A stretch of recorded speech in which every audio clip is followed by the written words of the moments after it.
Alrighty then, good afternoon everybody. Thank you all so much for being here. That was a very tense quiet for me. I realized at some point all eyes were on me, possibly. Just finishing the last situation.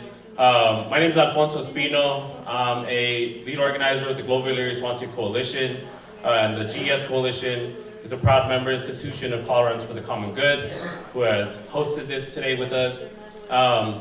So really quickly before we get started, I just want to say a really big thank you. I don't think he's here right now, but he's somewhere in the building. To Jeff, the owner of Geotech, who has graciously had us here today. So like I said, we'll tell him that you all clap for him, because he should be shouted out. Geotech is a company that's been here for over 20 years. It fabricates environmental products, mostly for like water, soil testing type of things. So check them out. They're really cool, integral part of the community. We've been here before. They're always willing to support community organizations like us, even in this, huge ways like this, but I bet to them feels small. So with that, welcome. Thank you for being here.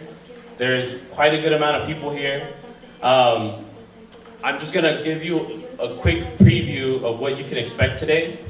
Today, I hope you're at the right place, is a forum seminar on public investment. And when we talk about public investment, right, this isn't an investment seminar, like we're not talking about crypto, we're not talking about stocks, right? We're talking about public investment, your money, real money. And the broad question is, who defines the public good, right? And who then moves the resources, our resources, to actualize and produce that said and defined common good. This looks like many different things. It's roads, it's sidewalks, it's schools, it's stadiums, and everything in between that you can think of that most of us use every single day. For a lot of us at the Coalition, this sort of question really started, at least for me, back a little over 10 years ago when the I-70 project was being reconstructed. And it was over $1 billion of state and some federal money that came directly into the neighborhoods and took even more homes. It took 56 homes, I believe, by the time the project was said and done. And for us, that's when those sort of questions, right? Who's defining the public good that widening a freeway is a good thing, right? I think that's a bit of a simpler example, but there's gonna be all sorts of projects that have been coming through the doors in this city, in this state. I'm sure more to come in the future. And that's a question that we want you all to have present, because even though Global Illegal and Swansea have been affected by this dramatically, probably like no other neighborhood in this state, and I feel like I'm not exaggerating, it's a question that we should all carry in all different parts of our work and our life, right? Because public investment defines how many teachers we have at schools, right? Public investment is often tied to jobs that are created, right? Public investment for us is often a tool of displacement. So even if it's not present of mind for you today, we hope that with today's seminar, you can start to think about how does it affect us. And so our agenda is broken into 3 different parts. The first will be a panel discussion with some really great people that I hope you all recognize, and if you don't, we'll introduce them. The second part is tied to the shared reading, which I hope you all had a chance to read. If you didn't, I won't judge you for it, I'm not a teacher. But we have Sam Stein online. We have the little owl device. He's listening into the panel discussion. But the second part of our agenda today is gonna be Sam going over the book, right? The shared reading, why they wrote the book, what's its relevancy. And then the third part of our agenda, the Coalition will be presenting on our campaign for community control at what is known as the Triangle. And so I hope that as this day moves forward, you see the thread that we're trying to put here through all these different parts of the agenda. And so before we get into our panel discussion, we want to start with a personal story of somebody who's been affected by public investment, Her name is Holiday Aguilar. Holiday, si quiere arrimarse. And if we could get one of the interpreters to come up and help us with consecutive translation, that would be very useful. So before I introduce Holly, the thing that I just want to mention, why her story is important, is that oftentimes public investment is only talked about in numbers, job growth, GDP, right? And some good comes of public investment. That's not what we're here to debate. But there's people behind it as well, right? There's people making those decisions to define the public goods, and there's people on the other side of that spectrum that are affected by those decisions. And Holly is going to share a little bit about what that's looked like for her. Everybody welcome Holly Aguilar.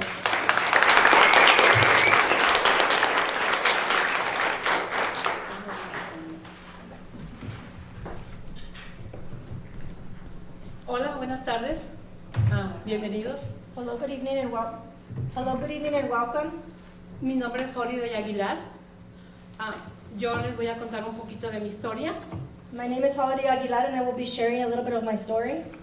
Yo vivía en la 46 y la Fillmore. I used to live on 47th and Fillmore, Como ustedes saben, a un lado del 70. right on the side of I-70, as all of you may know.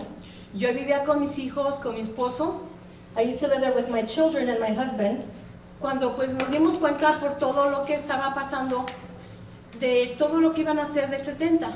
We realized what was going to happen. We realized the changes that were going to be made to I-70.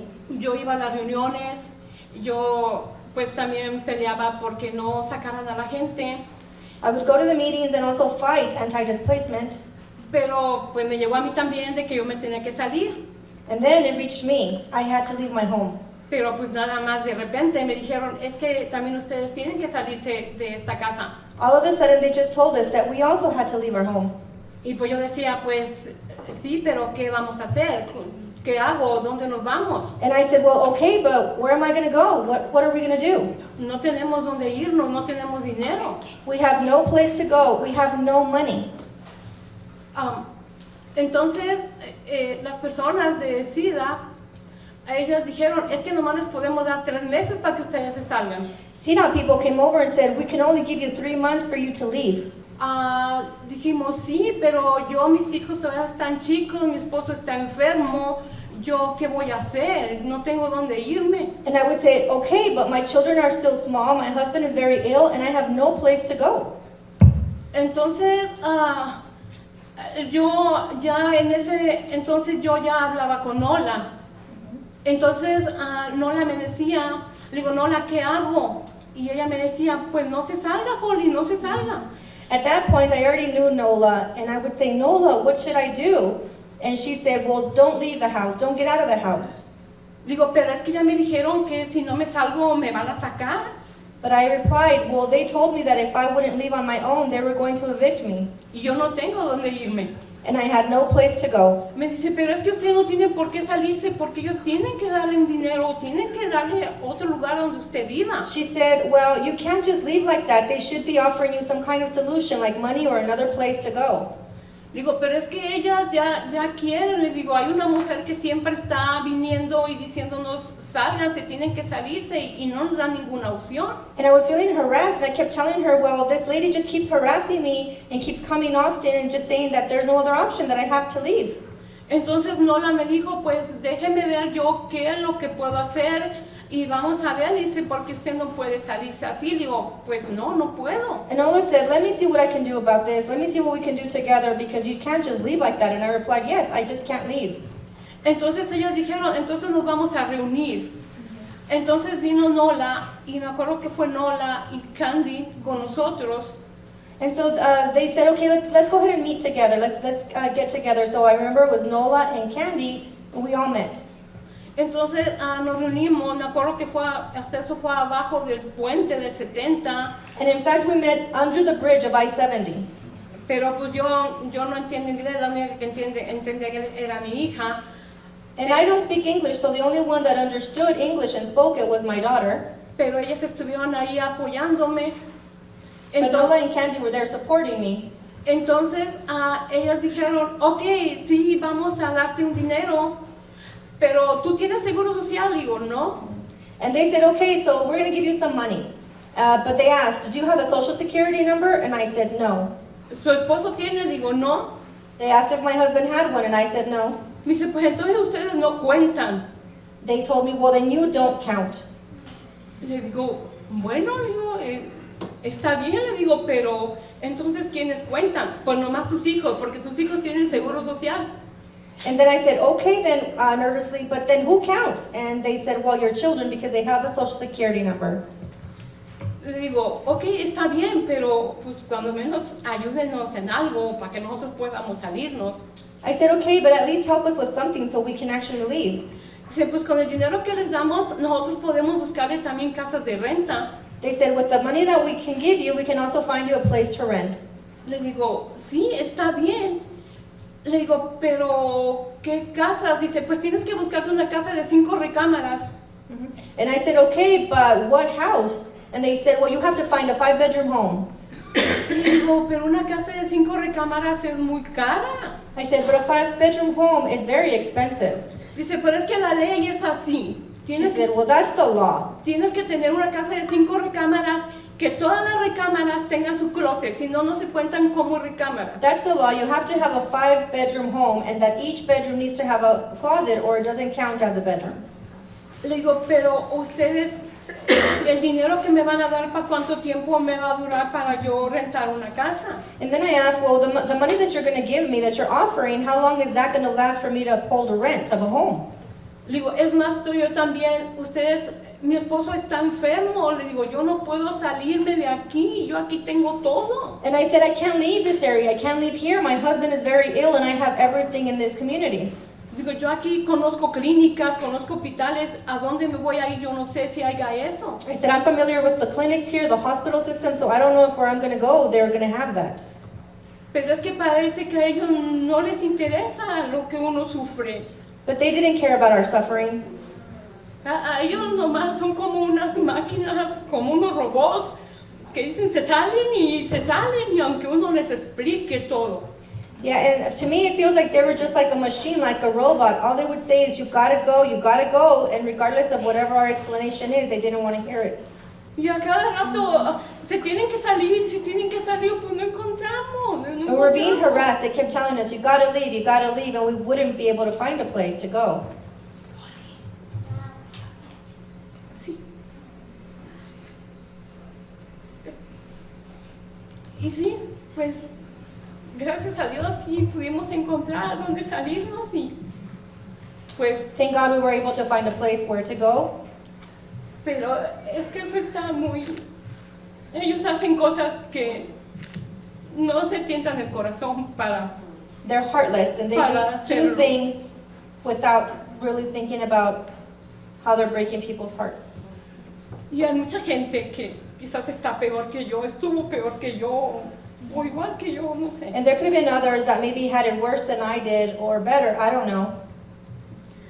Pero yo no estoy de desacuerdo con desarrollos, está bien, es parte de la ciudad, I'm not against developments. I mean, I guess it's part of the city.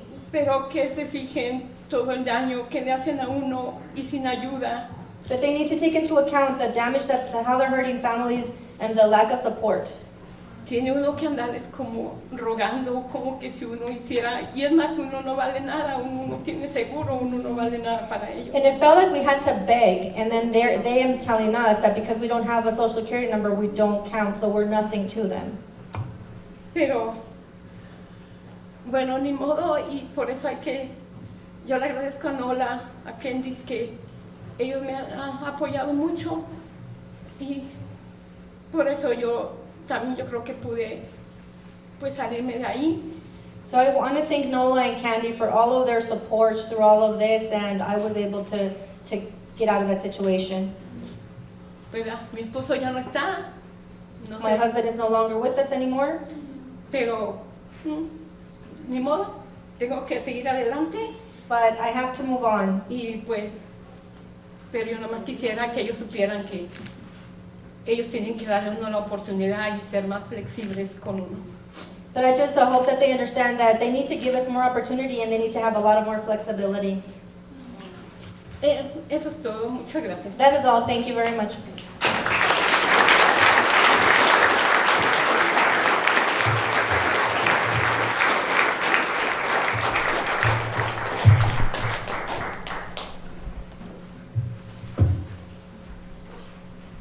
We know that development is never easy, that these decisions aren't taken lightly, that it takes years of planning to actualize the plans that many in power impose on people.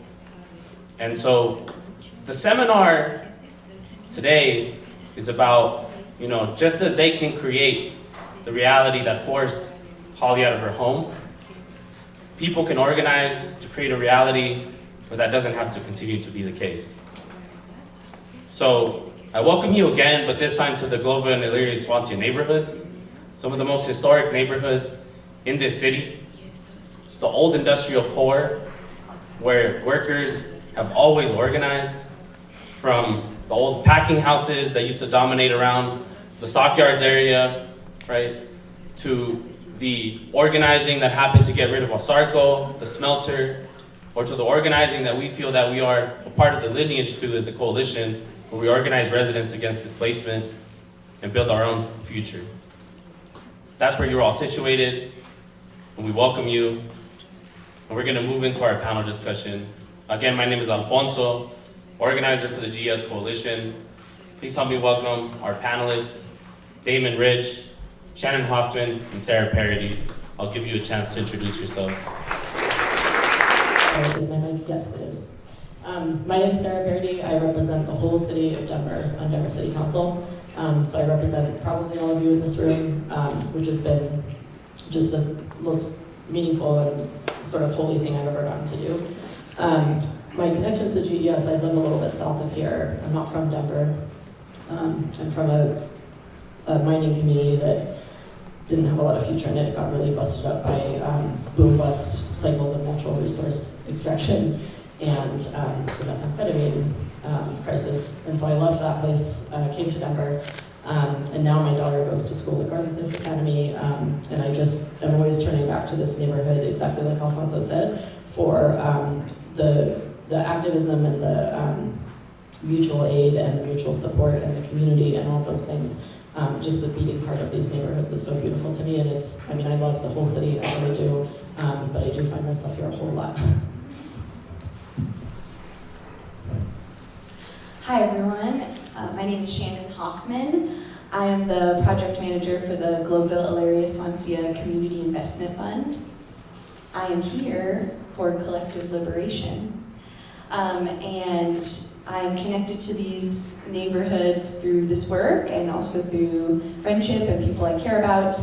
And also, I also have family members that come from mining communities, very similar to the work in a smelter plant.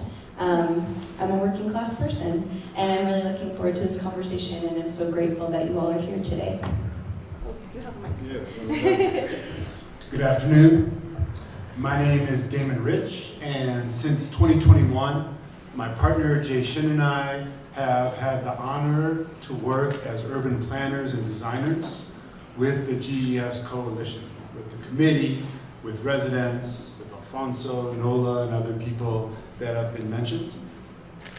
This is our second opportunity to actually visit here in a physical space with this neighborhood and the community and all of you, which is something that since 2020, I certainly do not take for granted, and I'm grateful. And it's always something that lifts me up to see people come together like this.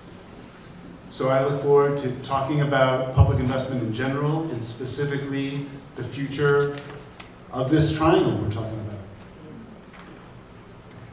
Thank you. So this first question is pretty easy, maybe. And anybody feel free, and if you don't, I'm gonna start being like a teacher, calling names. That's right. So who does or should define the public good? Anybody want to take a crack at it first? Sarah? Yeah, it's got to be all of us, and it's never all of us. It's always very stratified, and I think we all know that.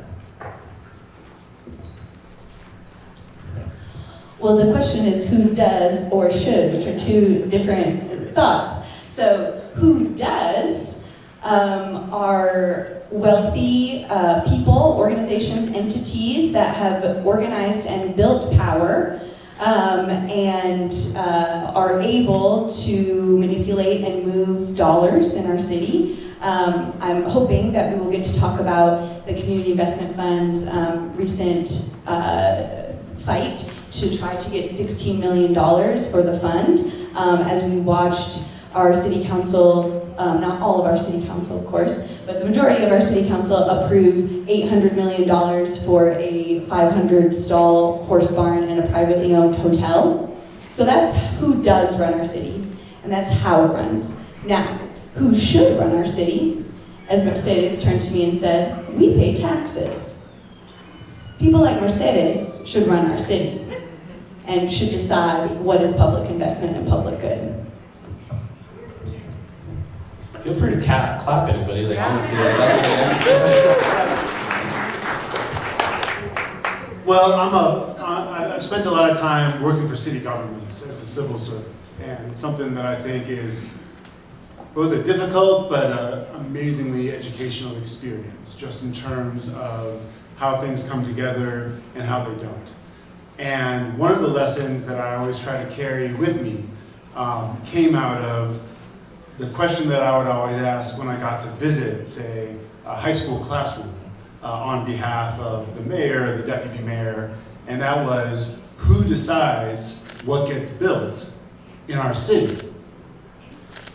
And probably some of y'all have some interesting experiences and stories that are answers to that. And people come out with different things. Probably the most common thing in Newark, New Jersey, where I'm at, is they say, the mayor. The mayor decides everything that gets built in the city. And so the lesson I try to carry is to say, everything that you see that is built, that creates the spaces where we live, where we hang out, where we learn, all of those things come out of negotiations, right? Where there are different parties at the table making their demands on what that thing is going to be, what it's going to look like, who it's going to be convenient for, and who it's going to inconvenience. And one of the things about that process is there's all kinds of lingo and language and processes that make it very power evasive, right? That make it quite often very difficult to understand exactly how a decision is being made and for what reasons. And so I think those are all things that, for me, made a lot of sense when I started learning about the GES Coalition's campaign around the Triangle. So this next question, kind of along the same lines, obviously this is the theme is today, public investment. It's a question for you, Sarah. Obviously, Shannon mentioned that big $800 million push for the Equestrian Center, but there was something else kind of brewing at the same time in council that I guess in my eyes kind of like took the limelight for quite a bit of time over the course of the last month, which was the National Women's Soccer League Stadium. I think, who heard about that in the news recently, right? $70 million, right, for a soccer stadium. And we're not here to bash the women's game. I love soccer. A lot of us love soccer, but it just drew out a lot of these same questions that we're talking about here today. So my question for you, Sarah, is what was that like? Because for those that don't know, Sarah ended up being the only lone no vote on helping to subsidize that project. What was that dynamic like in council for you? When did you first hear about it? Maybe it's a better place to start. Yeah, what was it like? It's a really interesting question, actually. Like the experience of trying to represent you guys and do it well. So this is an item that came to us with very, very short notice, and from the first kind of informational meeting that I had about it, which was with the city's Department of Finance, the mayor's office, and the ownership group of this proposed privately owned stadium. I just felt that there was a huge amount of emphasis on we're gonna design the stadium so that it's very woman friendly. We'll have nursing rooms and lots of female restrooms, and it felt like a marketing job, to be honest. And I'm not up there to be marketed to, right? That is not what you all elected me to do, I hope. If you did, vote for someone else next time. So it felt very much like, you know, I was being sold this like shiny thing. We were given all these opportunities to like stand up for you know, photo ops and be in the press and rub shoulders with these like fancy athletes and all these things. And so everything about it just made my radar go up, because what I wanted to know was like, first of all, where's the money coming from? The first presentation I was given had the wrong amount of money and didn't explain where the money was coming from. I can't vote for something without those details, probably even more details, right? So, and then it was just this process, back and forth, back and forth, back and forth, pulling teeth, pulling teeth, pulling teeth, trying to understand what are these dollars again, what else could they be used for? And not only that, but I kept asking the question of like, okay, the stadium is going to cost $200 million, and the ownership group is telling us, oh, we're taking this huge gamble on this. Women's soccer has never made money. So I'm like, okay, you guys why are you paying for this stadium if you think it's not going to make money? Because you are all in this as, you know, privately motivated capitalists. And so I just don't, so there's something off here, right? Also, the economy is changing. Tariffs are happening. Everything's getting more expensive. How am I to believe that this stadium's ever going to get built? And after weeks and weeks and weeks of me asking that question and getting disingenuous answers from every quarter, I finally figured out that the ownership group of the stadium intends to ask for public money to build the stadium, up to another $200 million. That was never disclosed to us. There was, I mean, and it's just this surreal feeling because I'm not like, I didn't come from a finance kind of background, right? I'm a lawyer. Those two things actually have nothing to do with each other. Lawyers don't do math. So I always feel like maybe I'm, you know, maybe I'm crazy, right? And often the vibe on the other side is that I am definitely crazy. So I can't count how many times I was told that the primary owner is a really nice guy. I'm like, well, that's fine, okay. Stupidity too, I don't know. Like, what are we getting out of this exactly? So the discovery that the intention, and city council will get to vote on this, but there's this thing of being like kind of led down a garden path, right? And the more you promise the public and get people sort of excited about the idea of women's soccer, I had people who came to the hearing and listened to me giving the context for why $70 million of capital funds that are essentially unrestricted, they could be used to build anything. They could be used to build housing, they could be used to build roads, they could be used to build climate infrastructure, they could be used to build drainage, they could, I mean, any of those things.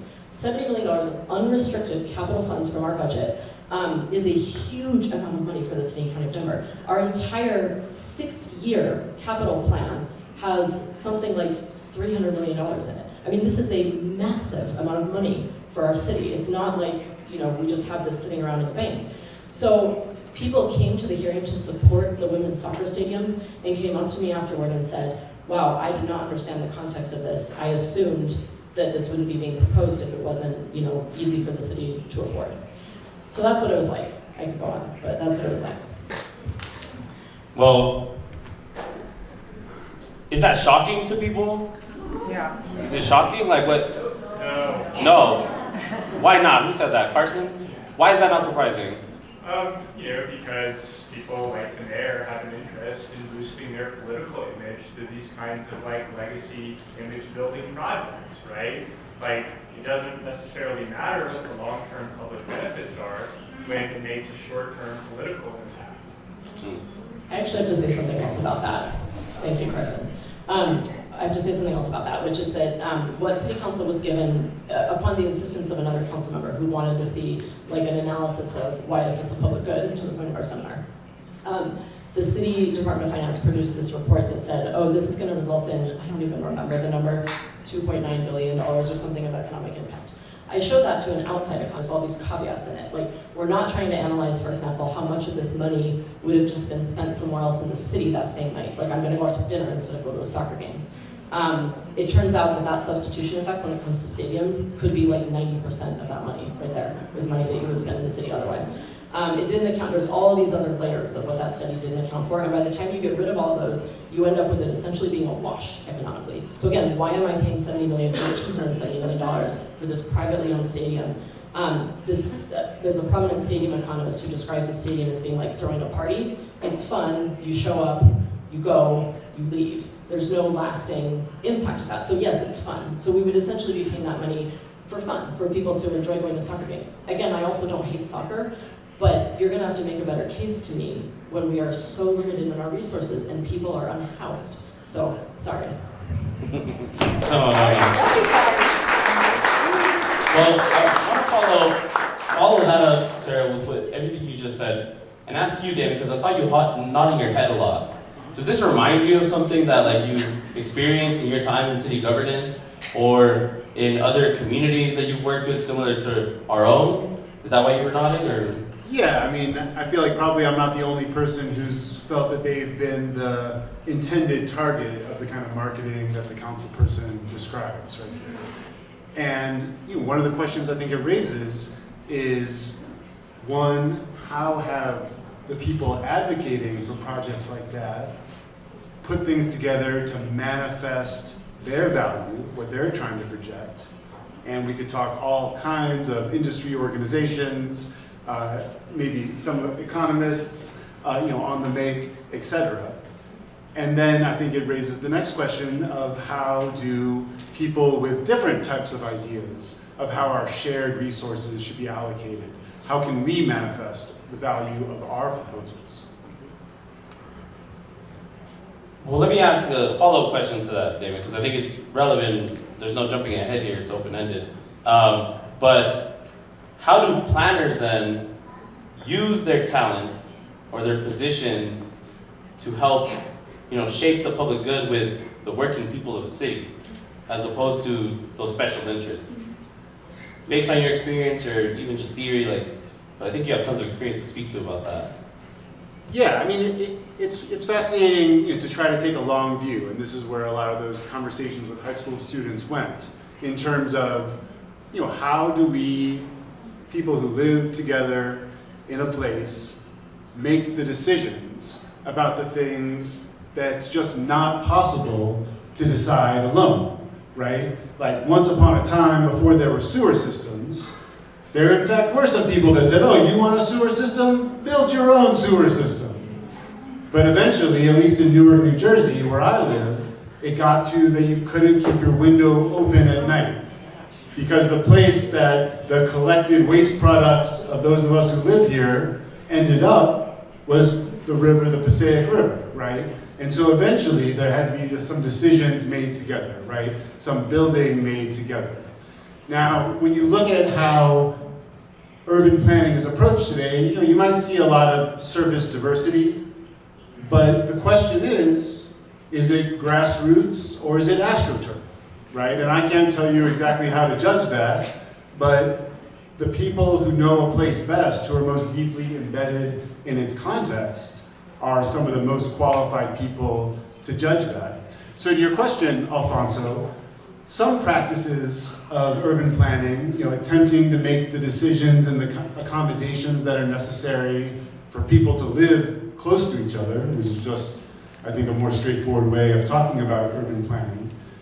You'll see a lot of practices that try to address us as if we're all individual atoms, right? So sometimes today, I'll show up at a party and someone will be trying to introduce me and they'll say, oh, this is my friend, the urban planner, and the person immediately will pull back and be like, I hope you didn't bring out those sticky dots, right? Because people are wise to the way that these types of rituals have been used to manufacture consent, rather than have the open-ended conversations around self-determination that I think brought us to those kinds of questions. So, we could talk more about ways that organized communities, like Willville, Elyria, and Swansea, can actually make room for themselves within those processes, instead of just room for all of us as individuals or property owners.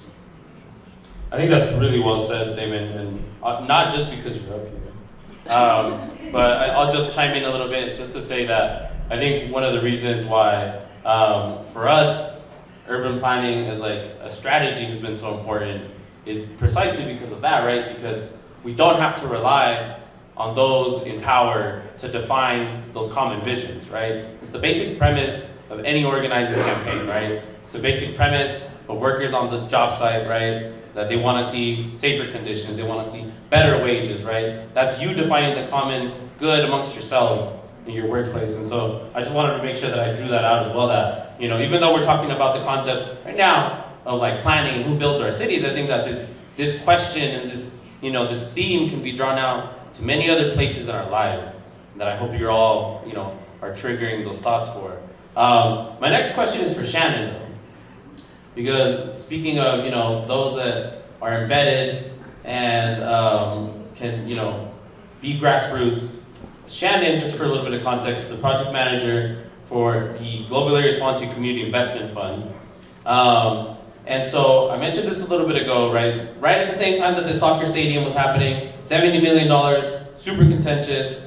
There was $800 million being passed for the National Western Center redevelopment, for an equestrian center and a hotel. Shannon, could you tell us a little bit about what was that like? And I think maybe starting with, what did it feel like in the sense of like, there was also this soccer stadium thing happening, which was far less money. Granted, it was far newer because the National Western redevelopment has been happening for much longer. But what was that like, I guess, just from your view at the time, and what was that experience? What were you fighting for? What was the CIF fighting for at council? Yeah, thank you. So yeah, in terms of what it felt like, you know, it just, I would say it just mostly felt like this is going to happen. And there are so many factors that play into that. One of them as a technical piece is that we have 2C that was passed in 2015 that moves lodger's tax that comes into the city, into our general revenue, into a special pot for the National Western Center. So what we were hearing and understanding as the Community Investment Fund is that this money has already been set aside for National Western. This is going to happen, and it's just, this is how it's going to be. Now, the Community Investment Fund, just to give a little background there, the board was set up in 2021 by the honorable council members Cela Vaca and Ortega. And at that time, there was also, my understanding, I wasn't there, but I was around, was a fight for more money beyond what we receive now, which right now we receive round-up dollars. So it is an extra dollar or two that people can pay when they buy a beer or a hot dog at the stock show, and now recently at other events on the campus.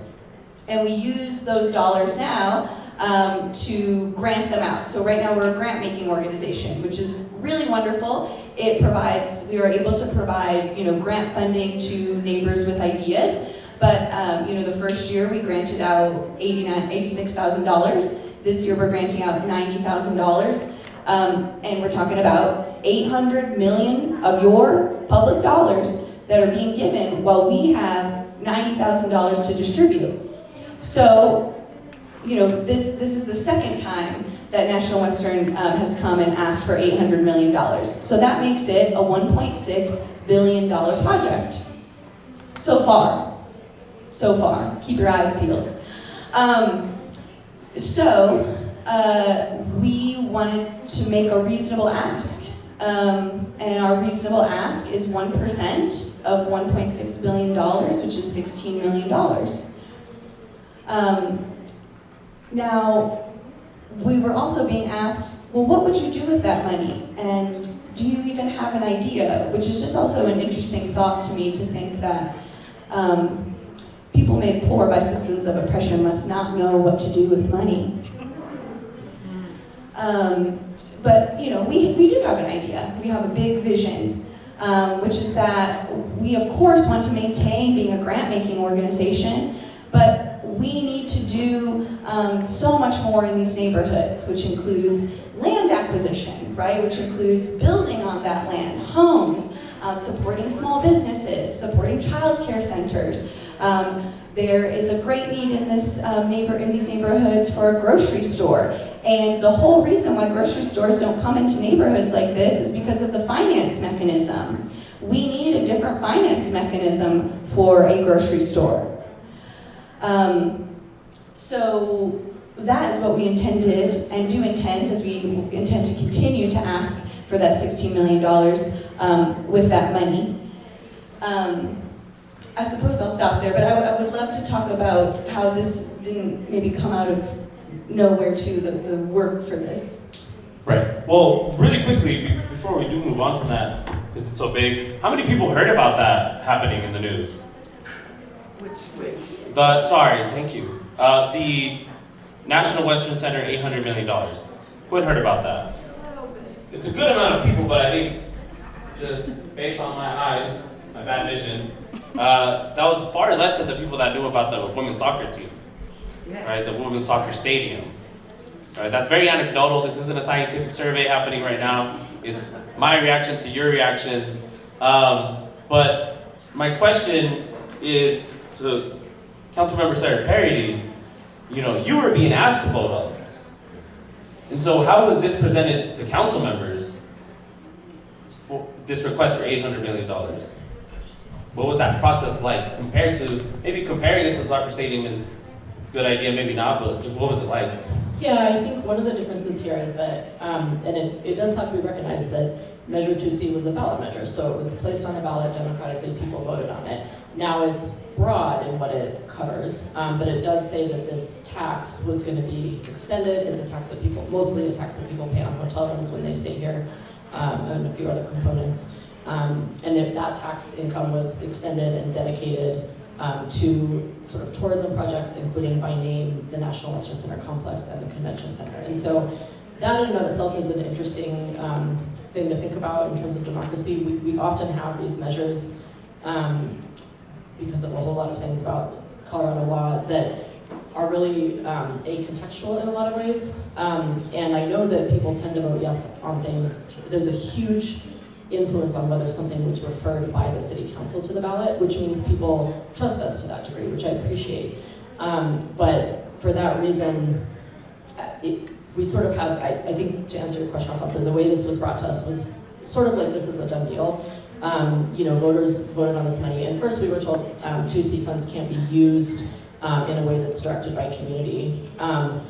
I, again, sort of wrangled and eventually got a different answer, which is that, okay, 2C funds can be used, they are limited to being used on the National Western Campus, which is a word for a whole lot of land, part of which the city owns in these neighborhoods. So it doesn't have to have National Western Center stuff on all of it, right? So it has to be used on that land, which is in these neighborhoods again, right?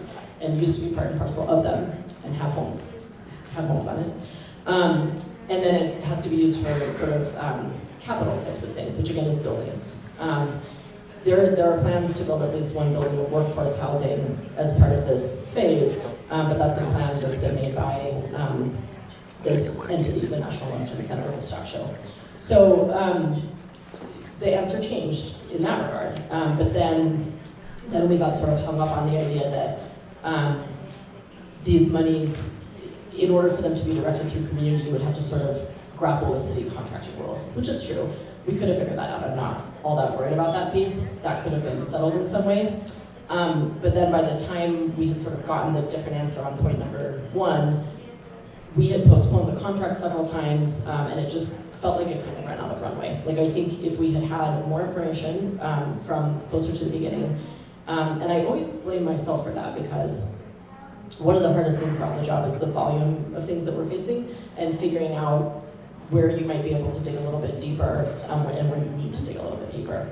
And so we get our attention is in a million different directions. And so an ask that I always have for community is like to direct our attention. So I wish I had been digging a little earlier in the passage of this contract for this $800 million of 2C money.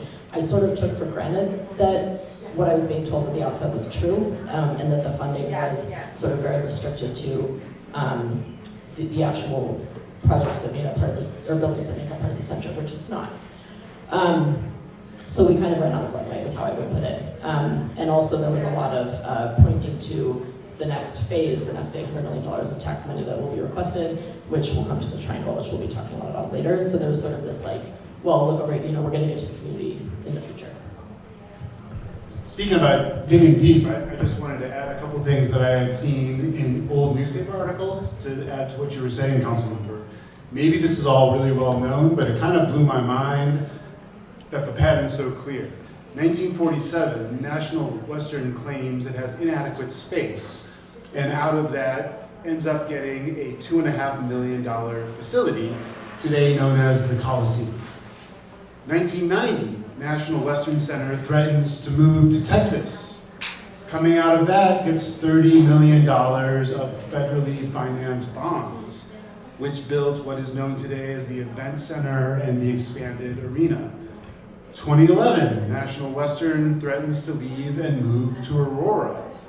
And out of that gets, we now know, $1.6 billion of public financing and land. Yeah, that's what's known as capital discipline, right? At least I think so. Which is where we have this problem in U.S. cities right now where we're so beholden, our tax base is so, we have failed to tax the very wealthy sufficiently for all kinds of reasons. And so our budgets have gotten smaller and smaller and more constrained to meet needs. And so especially in Denver, we're so captive to this idea that it's catastrophic if we lose sales tax, if businesses leave, it's catastrophic. It's like the thing we can't face. I don't know why that's more catastrophic than having thousands of people who don't have a bed at night. I think that's an interesting assertion. But it's this, like, we're very captive to both this trickle-down economics and this kind of race to the bottom when it comes to big corporate actors. Because they will. They'll say, we're going to move our headquarters, we're going to go build this big shiny thing that's going to get you all the sales tax revenue somewhere else. We're going to leave. How are you going to get your sales tax? And the degree to which we're captive to that in Denver is pretty astounding. Another story that, again, involves this neighborhood is the data center. So you all have a data center coming in. And originally, it came in front of City Council. They don't need rezoning. They're allowed to build this thing on the land that they've purchased. So that ship has kind of sailed. But our Department of Economic Development was telling us that we should give them $9 million in tax breaks to build this thing here. And it's going to use hundreds of, it would have become instantly the single biggest Denver water user the minute it's fully built out, which is astounding that we would incentivize that in this time. Like, where's this water going to come from? I don't know. Maybe we should spend $9 million making sure we have water for the future. I don't know, right? So the idea is that because it's going to bring in all this sales tax revenue, and again, these are based on these sales tax projections that a lot of times when you dig into them are really, really ephemeral. And in the case of a data center, a lot of the companies that are supposed to be housed in this new thing are already housed in an older data center that they own downtown. So again, they're just moving. Maybe eventually they're going to add more companies. We get sales tax when they buy the big computers that go inside these things, whatever.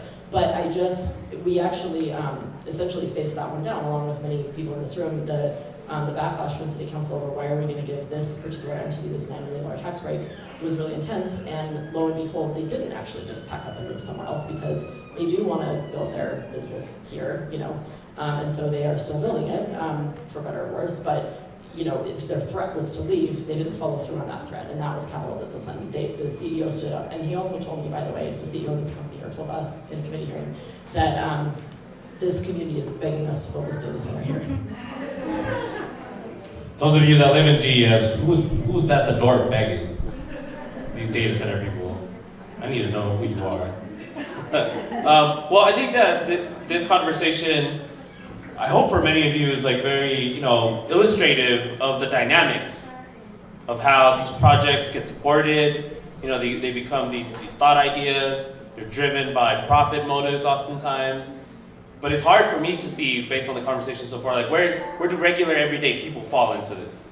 Right? Like so my question is for all three of you from your respective places, right? Sarah as a council member, Shannon as a project manager for the CIF, and Damon as a planner. Where are the entry points for an everyday working person who has to work 9 to 5 oftentimes 5 to 12, right? You name it. Right? But we're busy, we're underinvested in ourselves, we're underpaid, we're struggling. Where can people actually come in and give shape or insert themselves into a process, much like the ones that we've been describing? And maybe if you can't think of one, like where do you think we should be building ourselves the doors to make an entry for everyday people to insert themselves? Damon? I'll just jump in and remember working in a mayor's administration and the feeling that would go through the room when it became known that there was an actual organized group in the town paying attention, right? Because this so-called participatory planning that we were talking about, a lot of that is sold these days by consultants to elected officials saying, I'm going to give you a bulletproof process, all right?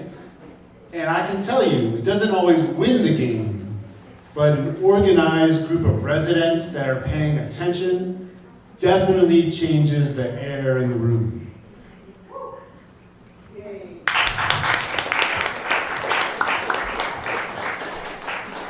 I really like this question because one of my notes I made for myself was that I really hope that you all take today as an invitation to an entry point to be a part of these kinds of fights. And I would just also say that you don't have to live in Globeville area or Swansea to care about what's happening in Globeville area or Swansea. What is happening in these neighborhoods is happening all over our city. And so I'd just love to share just some of the ways that I, before I was a neighbor, soon to be neighbor, was involved in, and some of the ways that other people before me were involved. That this fight for $16 million didn't pop out of nowhere. One, there's a really good documentary called Stories from Malaria. I would really encourage you all to watch it.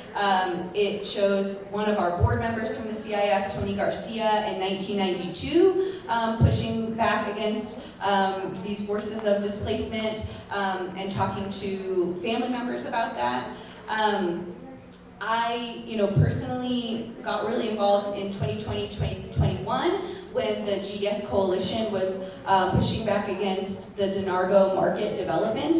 I remember Councilwoman Candy Sedavaca saying, "This will be a bomb going off in my community.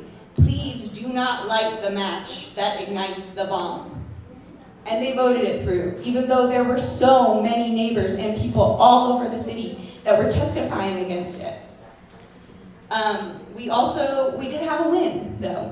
We defeated 2E, the arena bond, and that was amazing. It was a tiny miracle. We had $3,000 in that campaign bank account, and we would just go out and talk to people at the farmers markets, But that also shows that when you put these issues on the ballot and not quietly roll them through council, that most people are really concerned about public investment. And so I really hope that you all leave here today thinking like, there is a place for me, there's a place for each one of you in this work. Yeah, it's funny because my first thought was just to say, it's actually very, it's super easy if you just do it together. If you look at the number of people in this room, this group of people in this room can understand literally anything, no matter how, artificially overcomplicated it is, So there's just such strength in numbers, and we don't hear from people as much as you would think in city government, interestingly. I think it's really different even in the state legislature, which has a lot of very organized groups of people approaching it all of the time. And so trying to draw some of that energy into focusing on the city, especially given kind of, the meltdown at the highest levels of government, is something that I care a lot about, and I just, there's nothing there should be nothing that your city government is doing that you are told that you can't understand. If you're being told that, it's a huge problem. So, just never accept that, because you absolutely can. I don't think anything we've said up here today is particularly mystifying or anything like that. Would the crowd allow me to answer this question as well? Is that taboo? Is that taboo as the host, so to speak? I'm not Ellen DeGeneres. I don't have a nice haircut, but I think picking up on what you said, Sarah. The reason why I want to butt into this is because this was a question that I was immediately asked to tackle when I got hired as an organizer 5 years ago for the coalition, right? And back then we were really chasing, the primary goal of our organization is to fight displacement.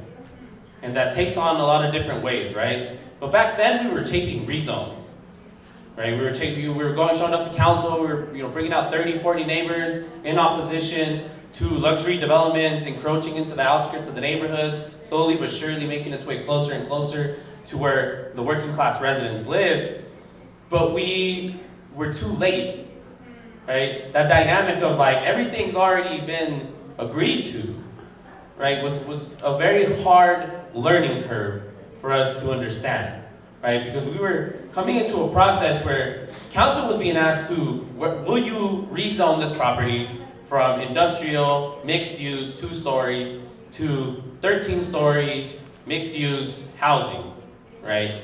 And at the time, we thought that this was the place to, insert ourselves and show clearly to our elected officials that people in this neighborhood don't want that.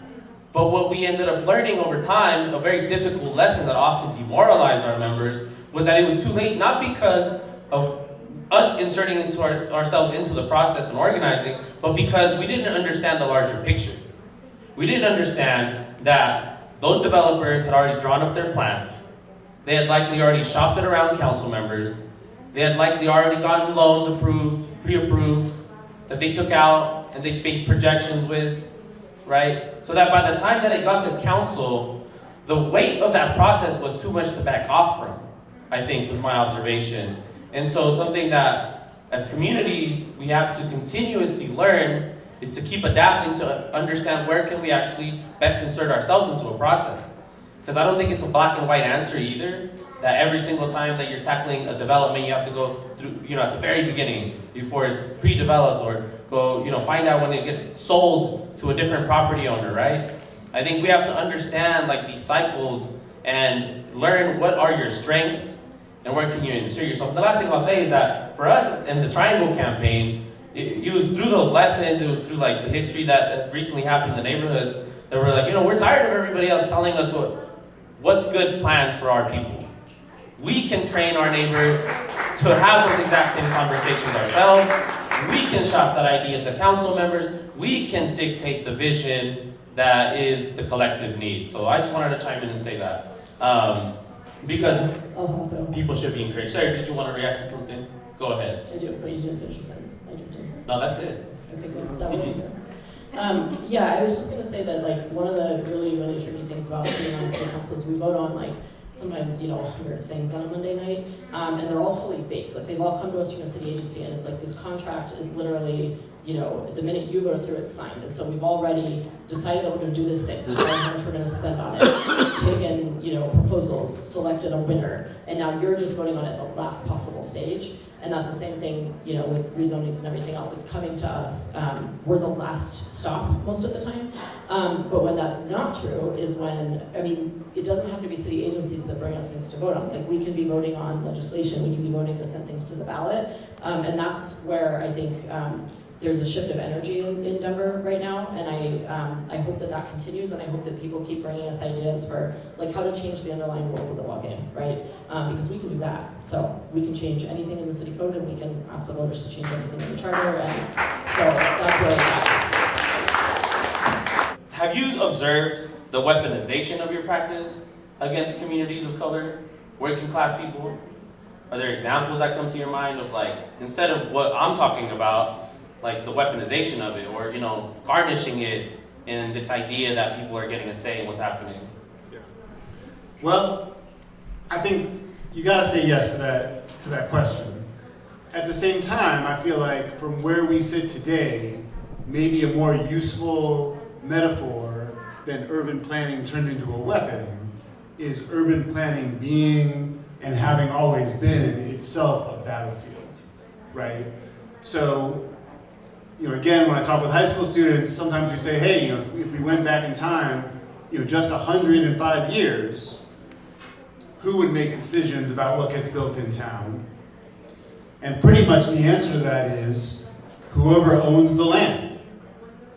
And it was only when we got into some of those issues that arise when enough humans live together, like the sewer system that got mentioned earlier, that we actually began to make systems that said, yeah, on one hand in our country, we really prioritize private property and the rights of property owners. But we're seeing too much bad health, bad living situations by leaving all the decisions about how to build to that group of people.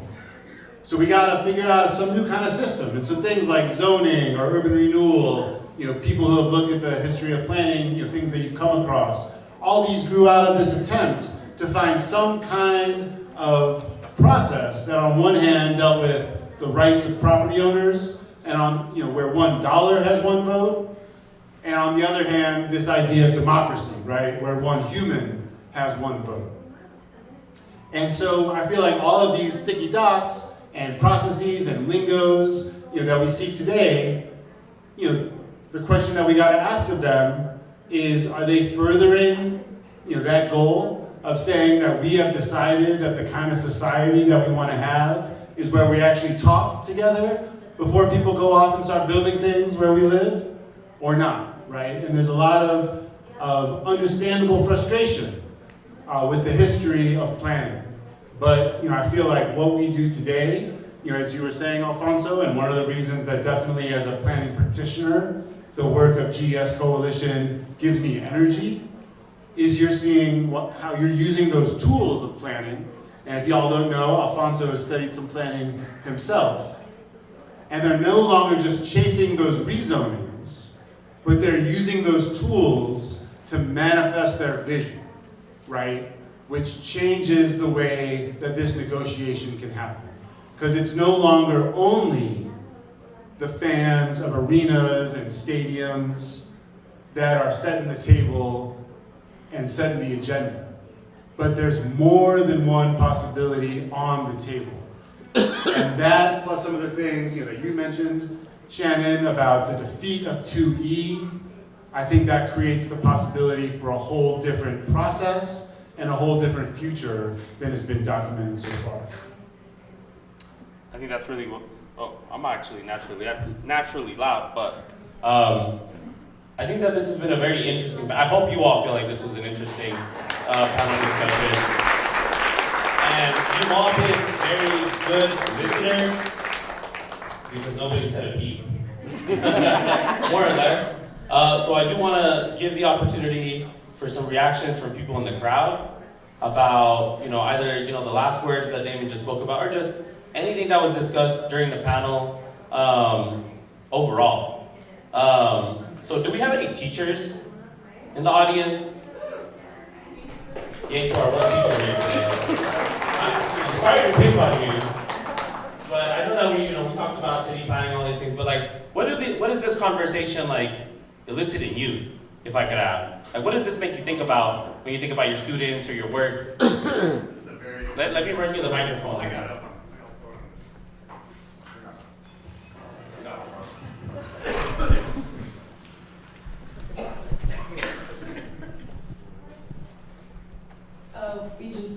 We already hear all these things from all of our students. Who are you? I'm Tanya Alcalá, 7th grade social studies teacher. I teach at DMLK, so it's the former piece, but we hear all these stories from our students, parents, all the time. It's a very familiar thing for us. So, yeah, after that. My name is Alex Amelie. I'm a music teacher at Lincoln Elementary. It's very familiar, just the same story of concentrated capital taking a stranglehold on public funds and doing whatever it can to maintain its profit motive. So, thanks for doing this. I want to hear some love for the teachers in the room. Similar to that question, who's a worker? Most people should be, right? Is there anybody here from any labor unions? I see a couple. Don't even call your name. But the teachers again, of course. Sorry, I will say something. Do you want to say something to that? I don't know if anyone just saw, but I think the Denver Gazette just did a expose about Denver Public Schools selling its own buildings through a shell corporation to circumvent the Colorado Constitution, so that it could, we still don't know the exact reason, I guess, funnel tax money for their own purposes. But in doing that, they took out loans through private banks and have built up almost $1 billion in debt. So that almost completely cancels out the whatever it was we passed last year for the school district. I can't remember which initiative it was. Yeah, the bond. So yeah, that's like already gone because they've done that. So yeah, similar thing there, where it's just. Yeah, I just wanted to add, we're currently bargaining right now for our contract, so if anybody wants to show support for us, we currently are doing it today, right now, until 10 p.m. And then we also have another bargaining session next Monday, I believe. But DPS is basically doing everything it can to not pay us, or value us, or respect us. So. Okay, how can we show that support? Pat's question. The bargainings are they're public. They're open to the public. What is it? It's Denver School of the Arts Mosaic Campus. Yeah. That's where they are currently being held. So yeah. Right on. We're a lot of love for the teachers bargaining today. Anybody else with the labor union? Look at you. What do you think about all this? And then I see another hand. We'll move over there. So Zach Johnson, I work with teachers and school staff in a number of districts, but mostly in the south part of the metro area. And so I can't help but like hearing these stories. I know what the struggles I hear from teachers already, and they're like the challenges with affording housing, and then with every other employee group that's paid less than teachers, which is in most cases like half of the employees in a school district. Those challenges only get more significant, and you hear about the number of people doubling up, living, having to live with family members, not being able to find places to live, and that's on a teacher's salary, and then you have districts where people are starting at $16 an hour, making far less. And so I just, knowing how widespread, like this is not concentrated, it's like all across the city that people are faced with this. So we're wrapping up this part of the agenda today. I'm gonna pick somebody out, and it wasn't predetermined, I swear. But we have one of our tenant leaders here, Jessica. I know she hates for me to do this with her right now, but yeah. But Jessica, a little bit of context. Jessica lives at the Vina Apartments. It's an apartment building that's partially financed through, HUD funding, through a city loan, right? And they've been struggling just to keep up with like these demands for basic, dignified living condition. And so like, what does it make you feel when you hear that like all this money's being moved around, like nobody has a say? It's similar to what happens at the apartment building, right? But like, what is your reaction for today? Let's see, we all need to come together and fight the system, basically. It's a really hard challenge, but the more people that get up and get our voices heard together, we'll have a better outcome. That's right. That's right, we just need to give ourselves an opportunity to organize. With that, we're gonna close out this part of the agenda and allow you all to, waddle around like penguins and get a break or get coffee, whatever it is. But please, one last round of applause for our panelists today. I hope you enjoyed this part of the agenda.